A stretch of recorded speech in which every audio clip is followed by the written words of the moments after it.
ഇത് കേട്ട് കഴിഞ്ഞിട്ടുണ്ടല്ലോ, കുടുംബത്തിലേക്കൊക്കെ ഒന്ന് ചുറ്റി നോക്കണം.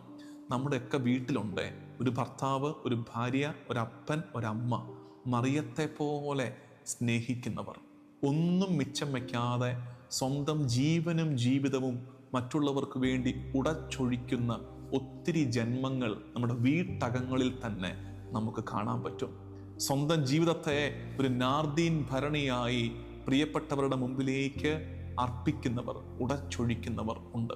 ചിലരുടെ അത്തരം സ്നേഹപ്രകടനങ്ങൾ ആരും കാണാതെ പോകുന്നുണ്ട്. പക്ഷെ എന്നെ കേൾക്കുന്ന നിങ്ങൾ സ്നേഹിക്കുന്നത് ആരും അറിയുന്നില്ലെങ്കിലും, ആരും മാനിക്കുന്നില്ലെങ്കിലും, ആരും തിരിച്ചറിയുന്നില്ലെങ്കിലും, നിങ്ങളുടെ വീട്ടകത്ത് നിങ്ങളുടെ പ്രായമുള്ള വൃദ്ധരായ മാതാപിതാക്കളെ നിങ്ങൾ പരിചരിക്കുമ്പോൾ, നിങ്ങളുടെ ഭർത്താവിനെ, ഭാര്യയെ നിങ്ങൾ മാനിക്കുമ്പോൾ, സ്നേഹിക്കുമ്പോൾ, നിങ്ങളുടെ കുഞ്ഞുങ്ങൾക്ക് വേണ്ടി നിങ്ങൾ ജീവൻ കൊടുക്കുമ്പോൾ, നിങ്ങളൊരു കാര്യം തിരിച്ചറിയണേ, നിങ്ങളുടെ സ്നേഹത്തിൻ്റെ പരിമളം കൊണ്ട് ആ വീട് നിറയുന്നുണ്ട്.